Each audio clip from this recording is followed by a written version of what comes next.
Joining a coven because you want to make friends is the wrong reason to join a coven.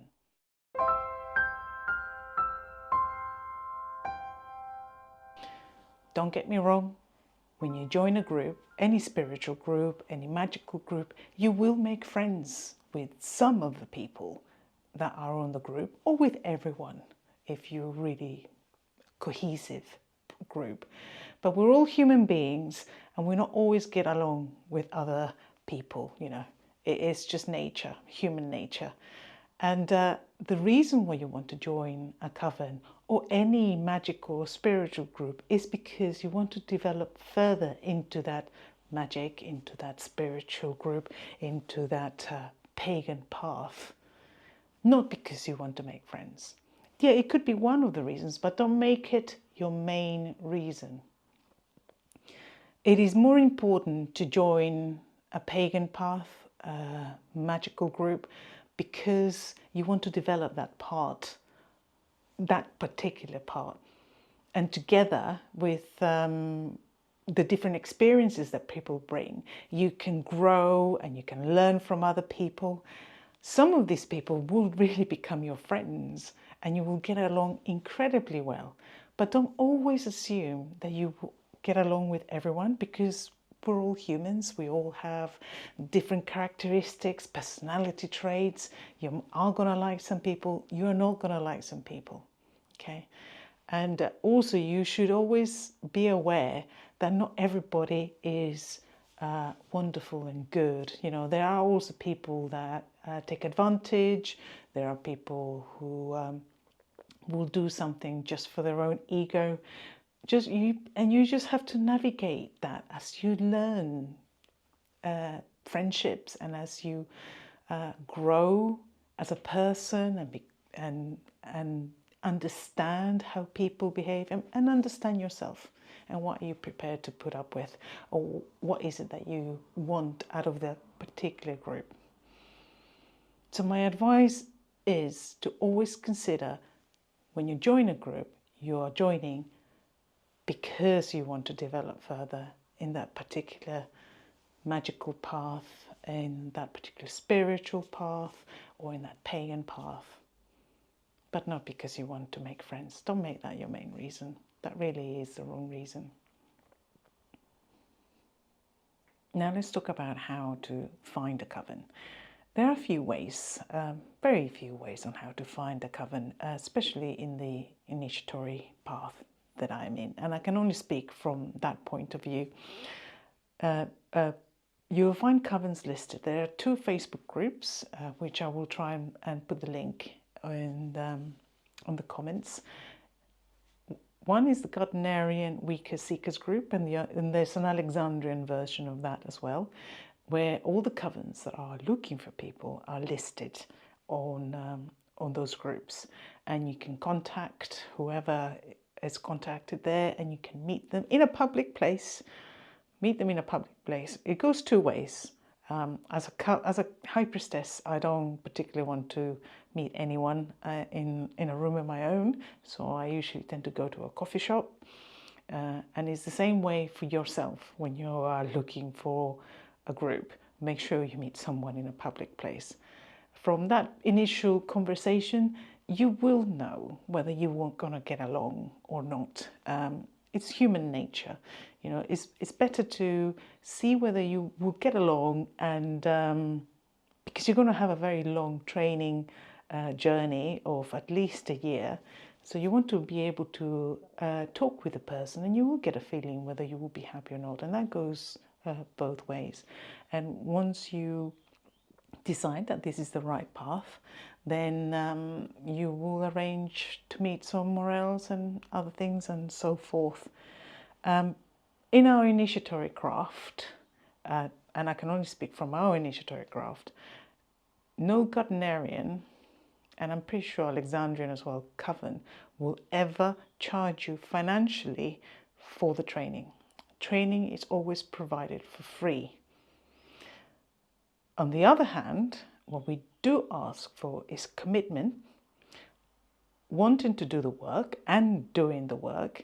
If we set homework for you to do it, if we set you projects for you to actually do them, and to, you know, to be prepared to read and to practice, to turn up, to actually attend all the training sessions, because we're doing this for you, to guide you on your path, and we assume that you are ready and prepared to learn and to do the work.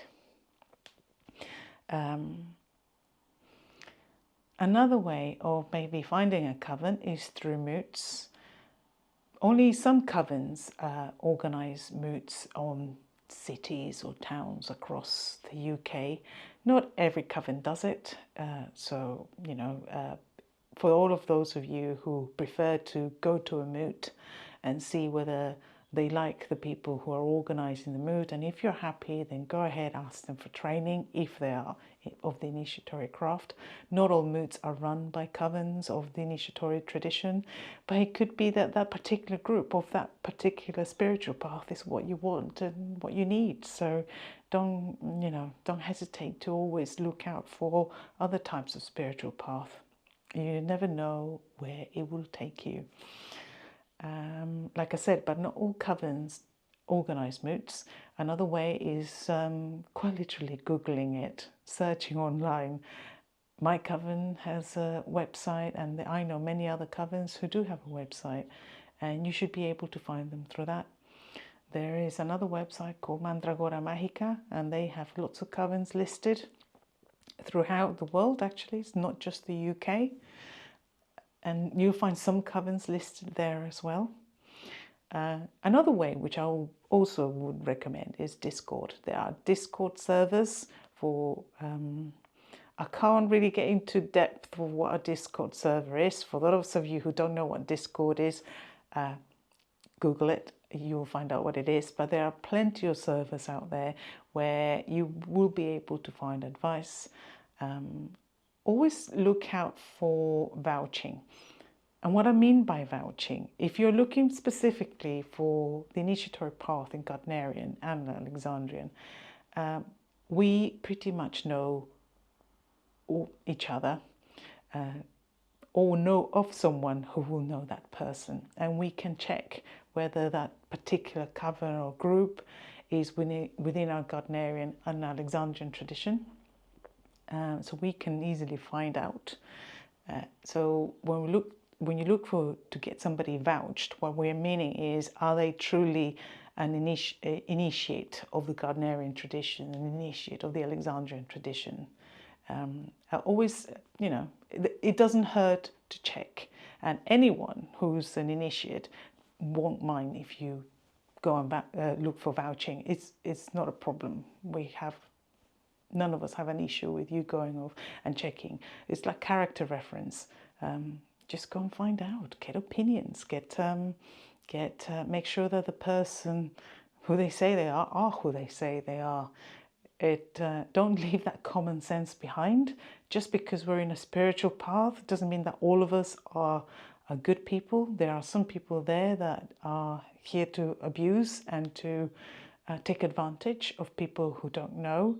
So don't leave that sort of common sense behind. You know, make sure that you keep yourself safe. For our training, we never ask for favors. And what I mean that is, we don't ask for financial favors, like I already said. We do not ask for sexual favors at all. So be aware of that. We don't ask you either to come and clean our house or do any of, or buy things for our houses or anything like that. We don't do that. But if we are having a meal, or if we're having a tea break or anything like that, you know, you're always welcome to bring biscuits or to join into the meal and bring something for everybody to share. But we will, you know, we sort of mentioned that beforehand. A fantastic book that I recommend that you read if you're looking for a group, just to get basis whether it is the right thing for you or not, is Thorn Mooney's Traditional Wicca. Brilliant book. Anybody who comes to train with me, I always ask them to read that book before the first lesson. it gives you a good basis. She goes through there and talks about things that you need to look out for, what it's like. It's got little interviews with people who have trained and what they felt like and what they thought. And it's just a very good basis. And above all, you know, this is a journey, this spiritual path journey is one where you will learn, one that does change you. It broadens your horizons. It makes you think. It makes you reevaluate, and also learn. And it can be fun. So don't let it ever stop you. You know, find ways, find different ways on how to get there. And it's your journey, and make most of it. And until next time, merry meet, merry part, and merry meet again.